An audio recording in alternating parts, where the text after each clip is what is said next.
Today, I guess I'll just introduce there's a few things that are really key about belly fat, and it's not as simple as just doing some crunches, right? Like doing some abdominal kinds of exercise will make those muscles stronger, and then when you lose belly fat, you'll have that nice washboard ab kind of look. But to lose the fat that's actually covering the muscles is a completely different thing. So there's a lot of factors that affect it. And the number one thing actually is hormones and inflammation. So when we want to lose body fat in general, whether it's your belly fat or anywhere, if it's your butt or your hips or whatever, you generally need to have a calorie deficit. So you need to be consuming fewer calories than you're burning.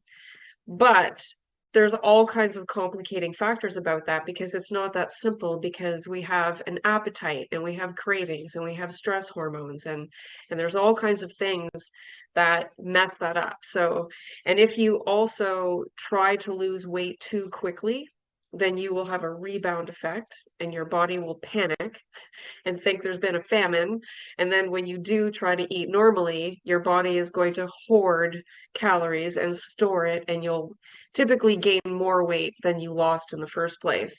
So when you're trying to decrease any body fat, including belly fat, you want to do it very, very gradually so that your brain's body weight set point has time to change without making your body freak out and change your metabolism in a bad way, right? So slow and steady is definitely really important for that.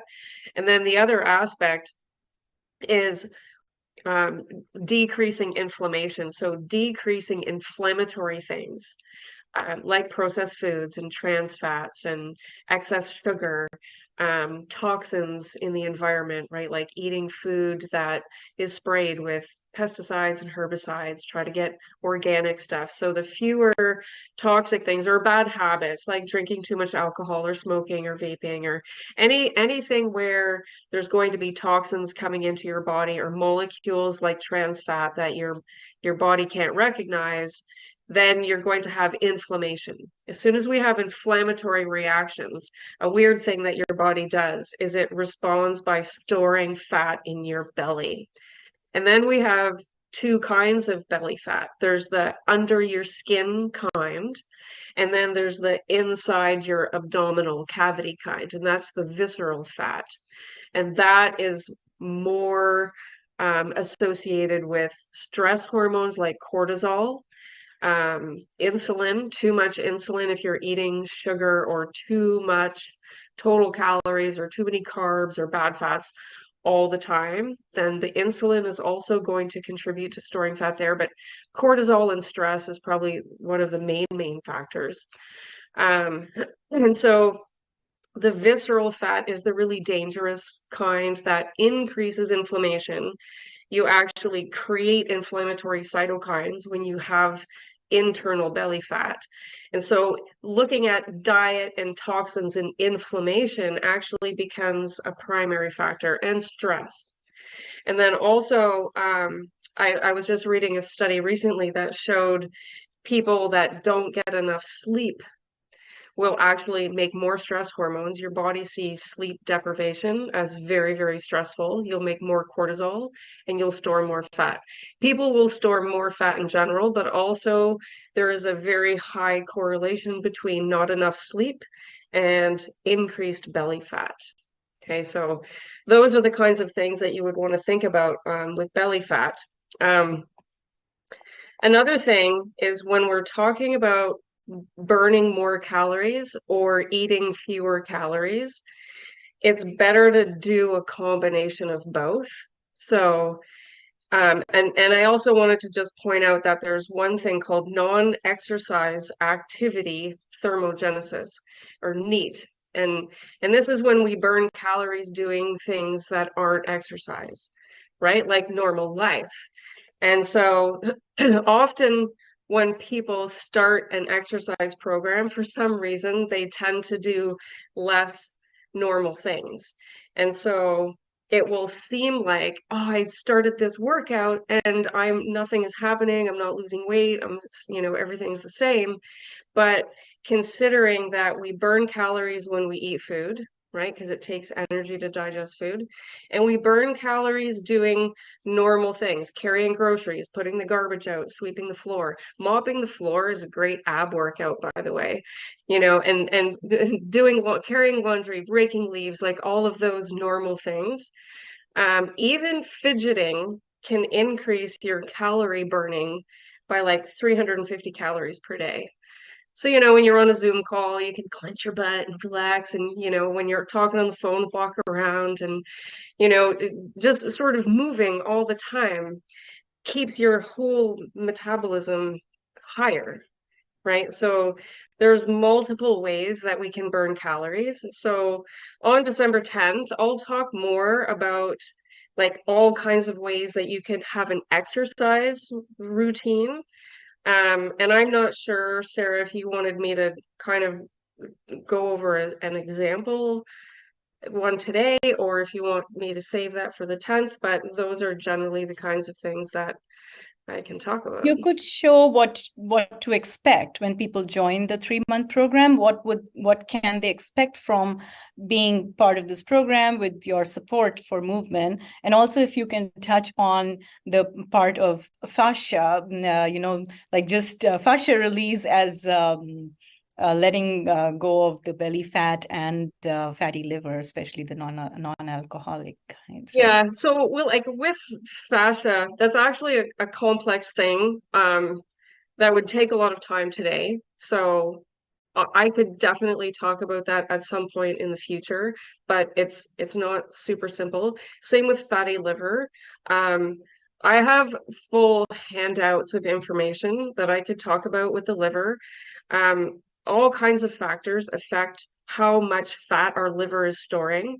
And part of that is about diet, and part of that is about burning fat, right? So if we eat more calories than we need to make energy and to function for the day, then our liver ends up storing a lot of it. And it will also store a lot of fructose, which, like table sugar is glucose and fructose.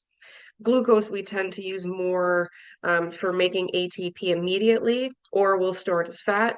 Whereas fructose, we tend to immediately convert it into fat, and then, right? So there's more complicated things involved with that. Also, with fatty liver, it's about being able to detoxify. And so when we have a lot of things, because your liver is the main detoxifying organ, and if it starts to get overwhelmed with things that it has to work on getting out of your body, then it becomes less effective at other functions like regulating your blood sugar. So, but again, I can go through lots of details about stuff like that as we go through the program.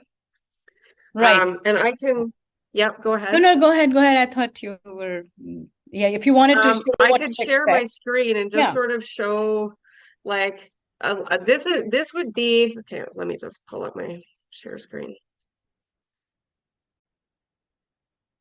Okay, can you see it says example beginner strength weekly workout program? Yeah, we can see that. It's just a Word document. And so, where's my mouse? There we go.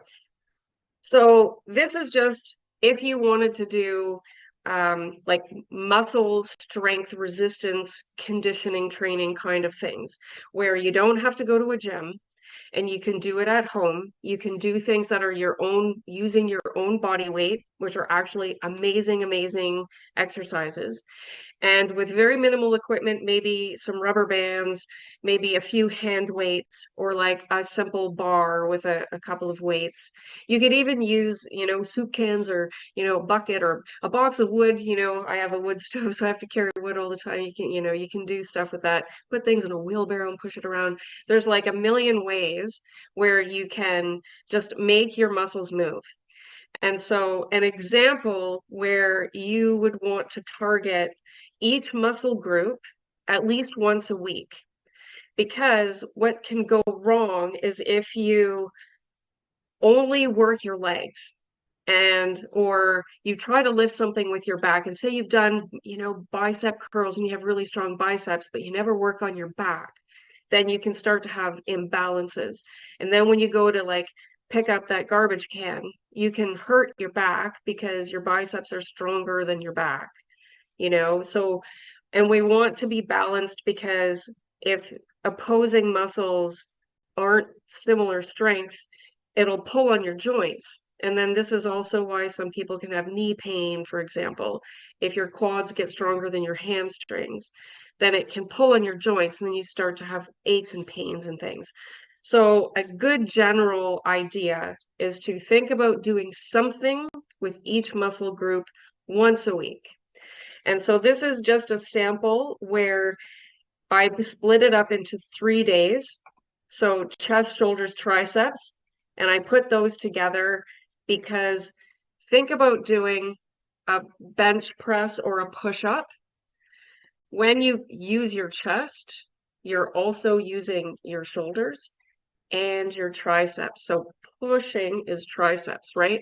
So if you're going to do chest work, then you can also combine that with shoulders and triceps, and those muscles generally work together in pushing movements. And then I'll come back to the sets and reps in a second. And then day 2, you could do like legs and lower back and abs. They generally work together. So if you think about doing a squat where you're going to like go back into like kind of sitting in a chair sort of position, you're using your legs and your lower back and your abs. So those muscle groups work well together. And then the third day, and you could have workout, rest day, or do cardio in between or whatever, but this is just basically splitting it up into 3 days a week. Then when you do your upper back, that's going to be pulling movements. Like think about kayaking or rowing, and you're going to use your biceps whenever you use your upper back. So those muscle groups go well together. And that's an easy way to include every single muscle group in your whole body once a week. And you could do this in 15-minute workouts. And so to start off with, if you just think about doing a warm-up set, which is easy just to get your muscles moving and blood flowing, and then 3 sets that are difficult, and you can vary your intensity level depending on what you're trying to do. And so an average idea is to just do 8 to 10 repetitions of 3 different exercises 3 times. And you can literally do that within 15 minutes. And so these are just some example exercises that you can do.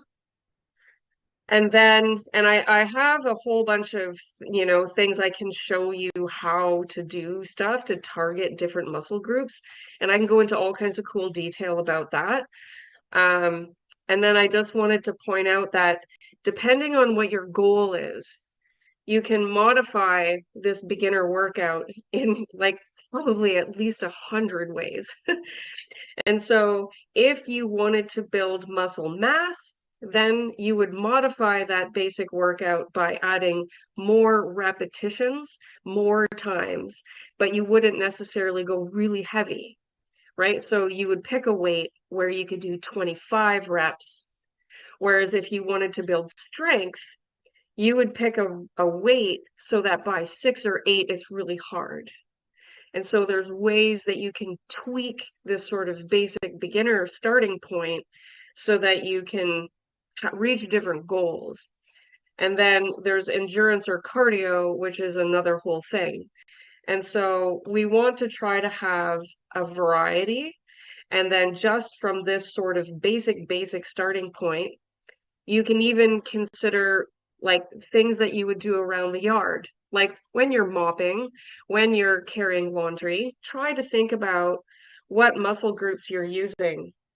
So I'll stop the share now, but like if you think about mopping the floor, right, you're using all kinds of core, right? If you think about using a wheelbarrow, right? Then you're going to be using shoulders. If you think about lifting your laundry or garbage, right? Okay, so then you have like your traps. Just trying to think about what muscles you're using, lower back when you're lifting stuff. And then there's all kinds of ways that we can vary how much you do, how often you do, the type of exercise or movement, the amount of intensity, the amount of duration. Like there's so many different things that can be Right. altered to Yeah. reach. And specific- that just goes to say that we can only give information in a 1 hour, 2 hour class.